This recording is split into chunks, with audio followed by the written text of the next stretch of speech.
Hello everyone, we are entering week 3 and this is the week that you will present and record and upload your first speech. So I want to offer a few reminders and to give you a few tips on how to navigate through that. A few things that I want to touch on before we do that though would be I'm currently looking through your brainstorming of topic ideas, and I want to just put a heads up for you as far as speech number 2. Speech number 2 is also an informative speech. You will be given the option to do a demonstration speech, which is a how-to. And how-tos can include how processes work. So let's say you are reviewing how a virus attacks the body. That would be a process analysis. Or you could do a how-to more hands-on demonstration. So let's say you are demonstrating for us via camera how to make tamales. And so you would maybe have a situation set up in your kitchen and you would walk us through it, or else you'd have a PowerPoint with the steps already pre-recorded and show us what you did. Those are 2 options for speech 2. Third option would be a cultural speech. So you could do a speech on how a culture works and what are some of the defining characteristics of that culture. Having said that, speech number 1, your introductory speech, should not be a how-to speech. So given the topic that is of interest to you, don't use this speech to teach us how to do it or how the process works. You want to really focus it on why it is of interest to you and why we should be interested in it.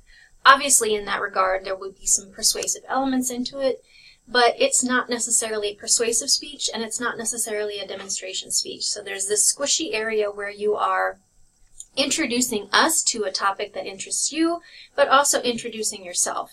And we want it to be focused somewhat on you and why you are interested in that topic. So tell us how you got interested in it, who introduced you to it, how long you've been doing it, why it's so important to you, why it continues to be an interest to you, and help us kind of catch fire for that passion that you have for the topic. So those are some things I want to say to differentiate speech number 1 from speech number 2. And then I wanted to just kind of walk through, I'm showing you the week 3 folder and walking you through what you're doing. I have a few videos here for you to watch. One is how to record a great speech for an online course. This goes over things like how to set up your filming areas so that the lighting is good, that there's not a lot of distracting things going on. I do want you to take notice of things like whirring ceiling fans overhead or in the background. Those can be really distracting. Having a light that shines directly on your head so that there's glare on your face and we are unable to see you. If you wear glasses, being aware that recording with glasses on, especially if you are looking at a computer screen, all we will be able to see is the computer screen reflected in your glasses. So situating yourself in a way that allows us to see you and your eyes without a lot of distractions around you. So watch that video for some good tips on how to set up your staging area.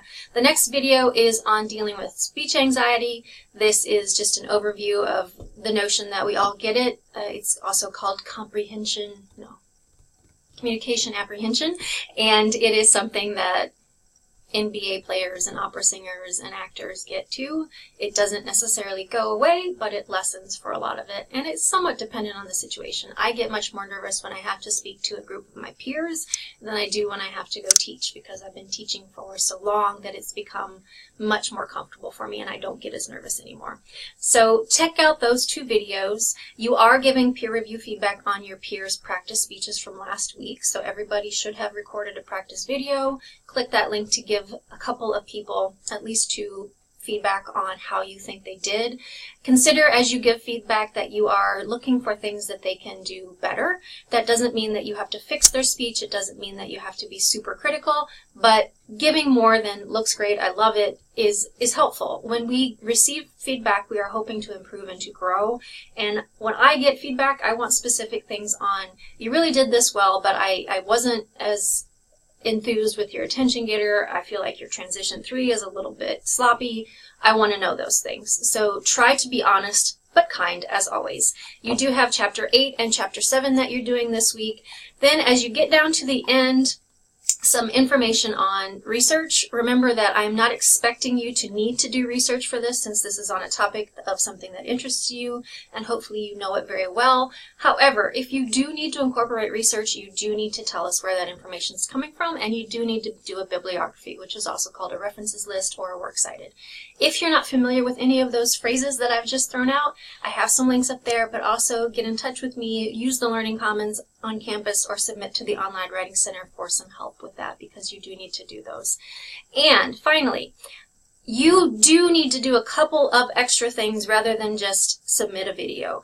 I do want you to submit a outline of your full speech to me via Blackboard. So you go here and you click this title of the assignment. It will take you to an area where you can browse your computer to attach your outline. Now, I have given you an outline format that I would like you to use. It is called the Formal Outline Template, and it looks something like this. And in it, you are writing out everything that you anticipate saying in your speech. This is what I use to grade your speech content. This is how I know that you have a complete introduction with all of the components required in that introduction, that you have 2 to 4 main points, that you have transitions throughout, that you have a good solid closing device. This is what I use to grade content. Keep in mind that I have several sections of speech, and I often grade them in chunks of time, so I might be watching 20 to 40 speeches at once, and I need to be able to remember what everybody says and assess how everybody is putting their information together. So this is helpful for me, but it also should be a tool that you use to create your speaking notes. Remember, one thing I really don't want you to do, and I strongly emphasize this, is I don't want you to read your speech to us. I want you to deliver it in an extemporaneous, which means conversational fashion, relying minimally on notes. You can certainly have something written out. You can have a few notes on your screen of your computer. That's fine, but no complete sentences, no paragraphs, because if you have it in front of you will read it and it will sound read. You will start to sound robotic and it will start to sound like you are reading, and then your audience immediately loses touch. Also note that on your rubric for this speech, you have 20 points that count for your ability to present it in a fashion that is not being read to us. So it's a pretty significant point value for this first speech. I know it's uncomfortable. I know that you want to have notes to rely upon. I know that when we don't have everything written out, we are much more likely to use ums and uhs and likes and so's, those verbal fillers or clutter.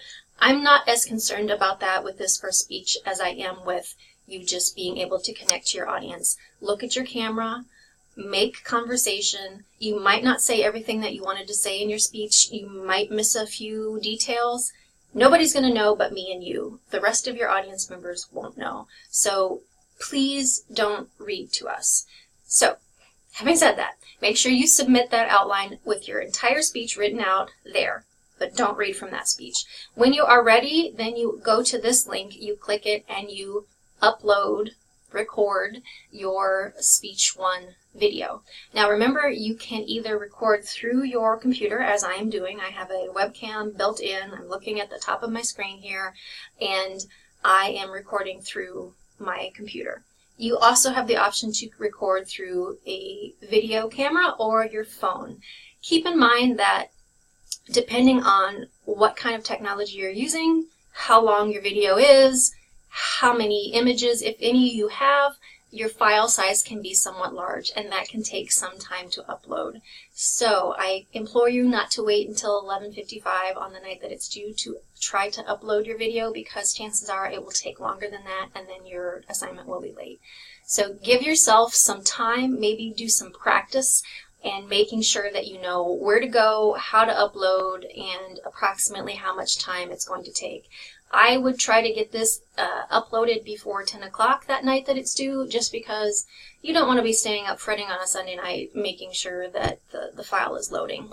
So as your time allows, you can record any time between now and the due date. As your time allows, give yourself that extra cushion, especially with this first speech and not knowing the software well, to be able to record it successfully.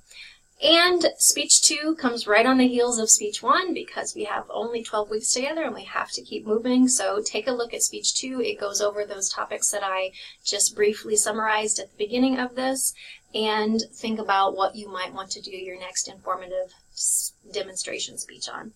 All right, I think that covers what I wanted to talk about for week 3. Happy practicing, happy recording, and as always, if you have questions, please let me know. Thanks.